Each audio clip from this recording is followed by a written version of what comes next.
اقبال کی آواز آزادی کا ترانہ بن کر گونجی، آپ کا پیغام قدرت کا انعام بن کر گونجا۔ اسی احساس سے آپ فرماتے ہیں، ایک ولولائے تازہ دیا میں نے دلوں کو، ایک ولولائے تازہ دیا میں نے دلوں کو، لاہور سے تہاک بہارا اور سمرقند۔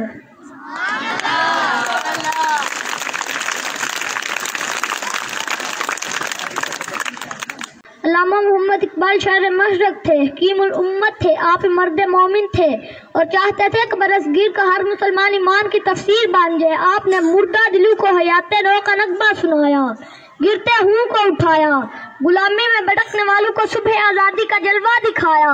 اس مقصد کی خاطر آپ نے ایمان یقین کے چراغ روشن کیے اور مسلمانوں کو سمجھایا کہ جب اس سنگارائے حقی میں ہوتا ہے یقین پیدا، جب اس سنگارائے حقی میں ہوتا ہے یقین پیدا، تو کر لیتا ہے یہ بالوں پر روح الامی پیدا۔ اس لیے کہتے ہیں، کبھی اے نوجوان مسلم تدبر بھی کیا تو نے، کبھی اے نوجوان مسلم تدبر بھی کیا تو نے، وہ کیا گردو تھا جس کا ہے تو ایک ٹوٹا ہوا تارا۔ جناب سر، اقبال نے مشرق کو دیکھا، تعلیم کے لیے یورپ کی درسگاہوں میں گئے، وہاں کی تہذیب و تمدن کی چوند دیکھی، انہیں احساس ہوا کہ یورپ کی چمک دمک عارضی ہے، جبکہ اسلام کا تہذیبی جمال حقیقت میں لازوال ہے۔ آپ کی نظروں میں عشق مصطفیٰ صلی اللہ علیہ وآلہ وسلم کا نور بسا ہوا تھا، اس لیے یورپ کی تہذیب آپ کو متاثر کرنے میں ناکام ہو گئی۔ چنانچہ بڑے فخر سے محبت رسول کا اظہار فرماتے ہیں، حیران کر سکا مجھے جلوائے دانی فرنگ، حیران کر سکا مجھے جلوائے دانی فرنگ، سرما ہے میری آنکھ کا حق مدینہ و نجف۔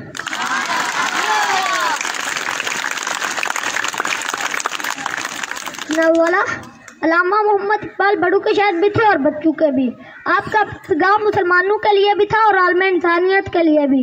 آپ کو ملت کے نوجوانوں سے خصوصی پیار تھا، آپ ان نوجوانوں کا شاہین کے روپ میں دیکھنا چاہتے تھے، وہ شاہین جو میں وہ پرواز رہتا ہو، آسمان کی بلندیوں کو چھوتا ہو۔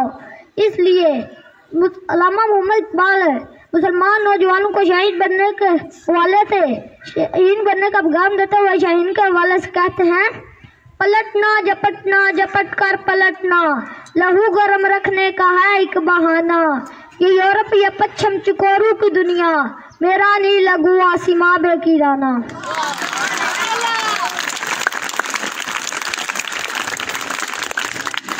جناب سر، اقبال کی آواز دلوں میں اتر گئے اور فرزندان اسلام شاہین اسلام بن گئے۔ اقبال ماضی حال اور مستقبل کے شاعر تھے، سب سے بڑھ کر آپ کو دعائی تھی کہ مسلمان حضور نبی کریم صلی اللہ علیہ وآلہ وسلم کے سچے غلام بن جائے۔ نبی کریم صلی اللہ علیہ وآلہ وسلم وہ قوت ہے جو بندوں کو خدائی کے آداب بڑھتی ہے، غلاموں کو عقائد سکھاتی ہے۔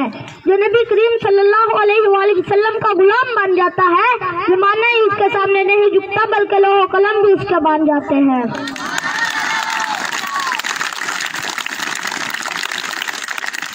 میں اپنی گزارش کا اختتام اقبال کے اس پیغام پر کرنا چاہتا ہوں۔